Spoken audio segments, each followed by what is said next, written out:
let's head home and talk about the Juan Soto interference at second base last week. So we were talking about the Gunnar Henderson and Andrew Vaughn interference last week, and we're like, we're never going to see a play like this again. Well, in sure baseball style and baseball gods, they provide us with pretty much the same exact scenario. The timing of the game was different, but we have first and second. Infield fly was called again, right? I believe It was, yep. and Juan Soto is trying to get back to second base. However, the ball was legit just to the right of second base, so in between second and third, like in the base path. So Soto's trying to like get back to second so he doesn't get forced out. And as he's trying to avoid the contact, but he still has to get his right foot into the base, and he makes contact with a fielder and is called out for interference. Yep. And it's just like, I mean, is it interference? I guess, but what the hell is Juan Soto supposed to do in that? Is that just one of those baseball fluky plays? Was the call wrong? Like, how would you have called that play? Like a no call? I don't know. Like it's so unique because like Soto did try to avoid the contact. He tried to sneak his leg back in there, and he only went to the one spot that he could really go in order for him not to be out from being forced out after the catch. So like, I don't know. Yeah, so I've never seen a weirder situation than a infield fly rule called literally with the guy standing like a foot away from second base. So weird to begin with, weird play to begin with. But if you watch the play, Juan Soto's kind of coming back. He's very clearly watching the defender, trying to figure out where he's going to go. The shortstop, was it Rengifo who was playing that? It might have been him. I forget who it was, but they stepped forward. So Juan Soto very quickly tries to sneak in behind him, and then he drifts backwards into Juan Soto and like flips over his leg, and that's when the whole play goes sideways. But I think Soto did the right thing. He waited to see where he was going, then tried to go around the side he thought was safe. Player stepped forward, he goes behind him, player drifts back, and then that's when the whole play dissolves. But there's really nothing else Soto can do other than wait for this guy to make the catch and then try to like sneak in some area that's open. But the runner has to be given second base. Like if that ball was hit directly on top of second base, you can't tell Juan Soto to get off of second base to let the guy catch it. Well, like at some point, you got to give the runner the base. Right. That's my other question. Like if Juan Soto's standing in the middle of the base and the fielder's going over to make that catch and it takes him over second base, is it still interference? I don't know.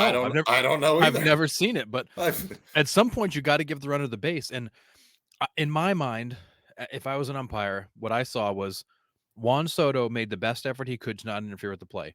The player changed directions at the last minute, which Soto couldn't predict, and he crashed into him. In my mind, that's not interference. That is inadvertent contact.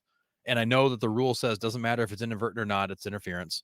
So I guess by definition, maybe it's interference. But Juan Soto did everything he possibly could have done to not interfere with that play and still interfered with that play out of nothing he did. Right. And Boone gets ejected again, but I think I would have been with him. I would have lost my mind. What is he supposed to do? And that was his argument. If you read his lips, he's literally asking, what is he supposed to do? Like you have to give him the base. Right. And you can see Boone ask 2 or 3 times, what is he supposed to do? Right. And I don't know. Like I've never seen a call like that where the ball was so close to the base. I don't know. I mean, to the point we just said, like if the ball's hit right on top of second base, Soto can't move. So it's going to be interference.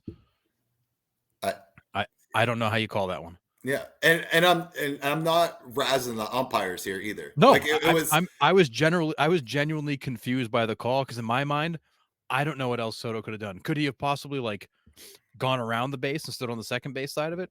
Sure, yeah, right. But I mean, holy cow! Like there's not much more he could have done.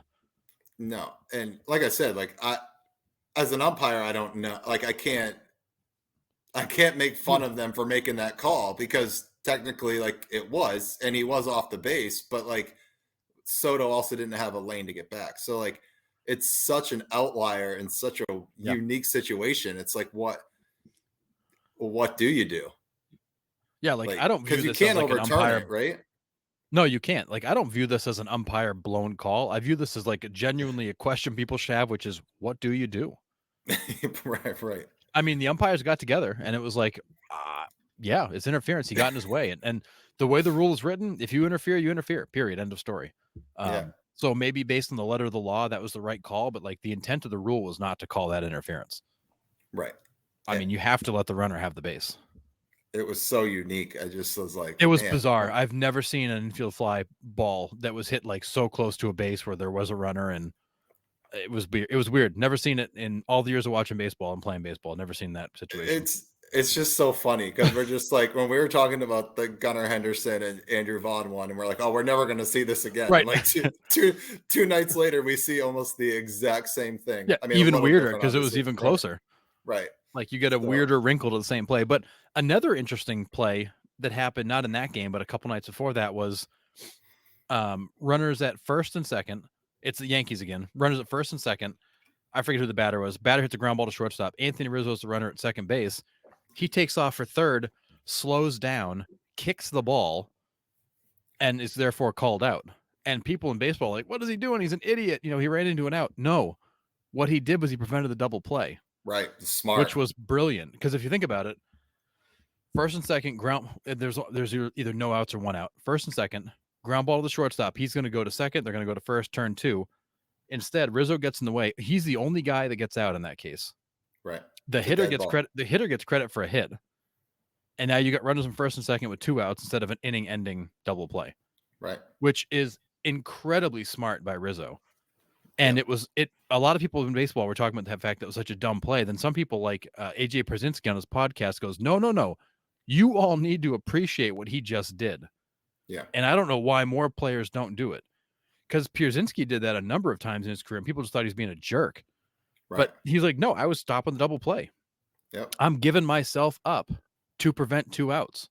Right. That's a smart play. That's a smart baseball play. And you don't lose anything. Yeah, you lose an out, but you still have a runner in scoring position instead of going back to the field. Because the other two runners aren't affected. So they just boop, boop. They move. You got first and second again. It's with one out. Rizzo's off the field, but you got the same situation. But instead of an inning-ending double play, you've now got a chance to keep that inning going. Yeah. And it was a really, really smart play by Rizzo. It was kind of a loophole that a lot of players don't think about.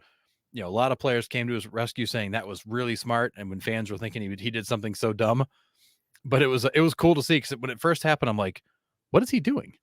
Right. And then I was like, oh, I get it. Okay. Yeah. That was smart because he had he had a runner behind him.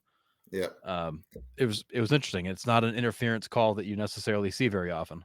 Yeah. And I love all those like smart IQ baseball plays. Like that's what makes baseball so interesting to me is like every game you watch, you see something new that you've never seen before. And it's like something like that is just like so smart. It's so immediate. It's just like, man, that was Javi Baez running back to home plate and letting that play just implode. I mean, I remember doing that. I did that in men's league. I was coming right off knee surgery and I was slower than, I mean, I was slow anyways, but so you weren't exactly a burner back in the day. No, I hit a little dribbler up the first baseline and I had runners on first and second. And I stopped and started running backwards. And the other team just lost their mind. They're like, he can't do that. And I go, do it. I'm in the base path. Like, it doesn't matter. I want. Could lay down if I wanted. Right. And but I got my runners to second and third. It acted like a sacrifice bunt. So, but it was just funny that people were just losing their minds. But I love seeing little plays like that. Like you've never seen before. You're like, that's awesome. Yeah. Just really smart baseball players making a call on the field. Yeah.